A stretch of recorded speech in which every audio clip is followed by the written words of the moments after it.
രണ്ടാമത്തെ round task തുടങ്ങിയിരിക്കുകയാണ്. തുടങ്ങിയപ്പോൾ തന്നെ എല്ലാവരും ബോക്സ് കയ്യിൽ പിടിച്ചപ്പോൾ ബിഗ് ബോസ് പറഞ്ഞ് ബോക്സ് ആരും കയ്യിലെടുക്കാൻ പാടില്ല.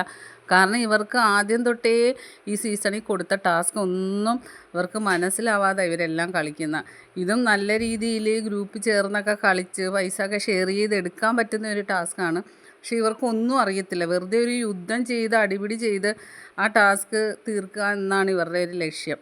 അതുപോലെ തന്നെയാണ് ഇപ്പോഴും അങ്ങനെ ബോക്സ് താഴെ ഇട്ടപ്പം ഷാനവാസിൻ്റെ ബോക്സ് സാബുമോന് കിട്ടി. സാബുമോൻ ബോക്സ് എടുത്തുകൊണ്ട് പോകുമ്പോൾ ഷാനവാസ് കയറി പിടിക്കുന്നുണ്ട്. രണ്ടുപേരും കൂടെ ഭയങ്കര മൽപ്പിടുത്തമാണ്. ഷാനവാസ് ചാടി ഓടിയാണ് ചെല്ലുന്നത്. കാരണം ഷാനവാസിൻ്റെ ആ ഒരു ഇത് കാണുമ്പം ലൈവ് ആണെന്ന് എല്ലാവർക്കും ഒരു പേടിയുണ്ടാവും. കാരണം പുള്ളിയുടെ ഹെൽത്ത് ശരിക്കും ഓക്കെ ആയിട്ട് പോലും ഇല്ല.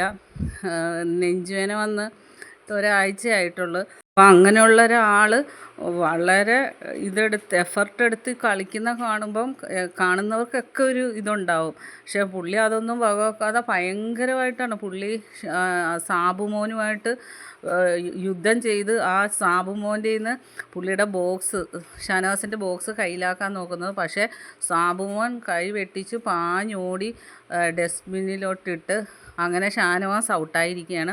അപ്പോൾ അനിമോൾ ബോക്സ് കൈ പിടിച്ചപ്പം ബിഗ് ബോസ് പറഞ്ഞു ബോക്സ് കൈ പിടിക്കാൻ പാടില്ല. അങ്ങനെ അനിമോൾ താഴെ ഇടലും ഷാനവാസിന് ആ ബോക്സ് കിട്ടിയിരിക്കുകയാണ്. അങ്ങനെ ഷാനവാസ് പെട്ടെന്ന് ഓടിപ്പോയി അതും ഡസ്റ്റ്ബിന്നിലിട്ട്. അങ്ങനെ 2 പേരാണ് ഈ റൗണ്ടിൽ ഔട്ടായിരിക്കുന്നത്. ഇനി അടുത്ത ബസർ കേൾക്കുമ്പോൾ അടുത്ത ടാസ്ക് തുടങ്ങുകയുള്ളെന്ന് ബിഗ് ബോസ് പറഞ്ഞ് അങ്ങനെ ഷാനവാസും അനീഷും അനുമോളും ഔട്ടായി.